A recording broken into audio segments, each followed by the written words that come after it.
Codependency is a version of insecure attachment because you're not setting boundaries. When you're codependent, you don't know how to meet your own needs. And when you don't know how to meet your own needs, you're not setting boundaries because you don't know how to advocate for what's happening internally. There's a disconnect often between mind and body. Mind, body, spirit. There's a need to fill a void, and the need to fill a void comes through I need you. You complete me. And when we get in codependent dynamics, there's often a lot of cycles that we have a hard time breaking. We find ourselves in the same loops of the same conversation, the same fight, the same power struggle or competition, and it's exhausting. Codependency is typically, for many people, rooted in a really deep inner child wound of feeling unsafe to be alone, or feeling like the only way to be loved is in almost in a enmeshed way, or in a way where you're playing out the role that you often did in childhood. And so ask yourself, if you find yourself in a dynamic that you're curious if you're codependent, ask yourself, what would it be like if I spend 1 week not with this person? How would my state of well-being change? And not just that I miss you, how would my state of well-being change? Would I find myself really anxious? Would I find myself feeling like I need to go to something else to get like a hit of dopamine? Where do I feel like I lose myself in this relationship? Do I just go into people pleasing? Do I stop doing the things that I like, that I'm passionate about? Do I alter or shift or censor myself in order to keep peace? These are codependent patterns that really are very, very, very, very, very common in our world. But when we get in codependent patterns, it's because we're addicted to some sort of operating within relationship. We're addicted to playing a certain role of the harmonizer, addicted to playing the caretaker, addicted to playing the power person. Power person, let's call it that. We're addicted to feeling looked up to, or addicted to being, really, really being loved in a certain way. And so we're all getting love in certain ways. We're all enjoying being loved in certain ways. We're all enjoying playing certain roles.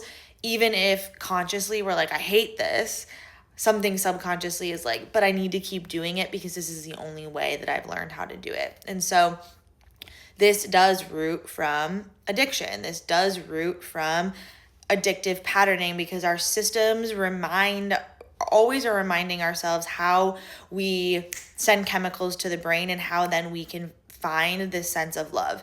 It's our inner child always wanting safety, love, belonging, and purpose. And so when it's really that idea that neurons that fire together wire together, right? Something like that, right? That the chemicals will remind you that it wants to go back to that homeostasis within your psychology. And so the system is all working together. And when we stop that, when we say, I'm going to stop that pattern, the mind and the body is still working on that same homeostasis of patterning, of the same chemicals of like, no, now you shrink. Now you raise your voice. Now you censor yourself. Now you people please. And so it knows, right? It's like habitual that our systems do this. And so when we get a certain trigger from the outside, when we see something happen or feel hear a tone of voice from somebody, feel a certain dynamic starting to play out, our body goes, okay, this is this paradigm that okay, we're going to send yourself into this loop of how the body mind responds. And so in order to change these patterns, we have to go into the processing system, into the soma, into the body, into the somatics, and say, wait, I'm safe here. You don't have to play out this pattern anymore. What loop are you about to play out? And how can I choose a more empowered route? How can I choose a route inside of self versus losing myself through this habit that I've built in order to stay safe. Maybe I don't have to harmonize. Maybe I can set a boundary that voices my truth. Maybe I can name something I feel like I need right now. Maybe I can call out a pattern that hasn't been serving us and has been leading us into more conditions, and we want unconditional love. We want full acceptance. We don't want you only can show up this way, or I can't be in relationship with you, or it's only safe if you operate this way, so please fit into my comfort boxes, versus meeting in a sense of co-created relationship and compromise. And so when you're in secure attachment, these boundaries are there so that the addiction of meeting somebody else's needs doesn't show up, and instead it can become a rooted, grounded co-creation of, hey, I'm me and you're you. How can we create something that allows us to be in a little bit of a flow state together? But it doesn't mean that we're losing ourselves and just becoming one person. We're really rooted in, hey, what do you need? What do you need? I'm not gonna show up in addiction to meet your sense of certainty, or to meet the certainty that our relationship is going to be fine for X amount of time, the next hour, the next day, the next month. Instead, it's, wait, what do I really want? What do you really want? I'm going to meet your need, but I'm also not going to lose. If I don't have capacity, I'm not going to just come meet you on your end of the street every time. I'm going to make sure I've checked in with myself first. I'm going to make sure that I'm not addicted to showing up for you without attuning to myself. I'm not going to abandon myself in order to attune to you. And so ask yourself how this codependency might show up for you.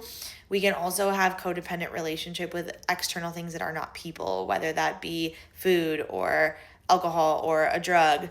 And so, or exercise or porn. And so we have to be able to resource ourselves internally without needing something external to fill a void. And so these codependent patterns show up in so many different ways with our phones, right? Like, it's like, oh, I'm feeling a little uncomfortable. Like, let me pull out my phone.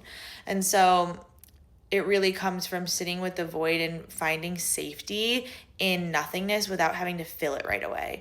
And so we get to fill it with light. We get to fill it with love. We get to fill it with just silence versus needing something to be a quick fix. And we're often addicted to quick fixes because we're fearful of ourselves, that what if I can't meet my own needs? And so codependency is really about, hey, can I meet my own needs and stop being fearful that I'm not capable of meeting my own needs? So hope this is supportive. If you want any further support, look at my offerings on guidedbee.com.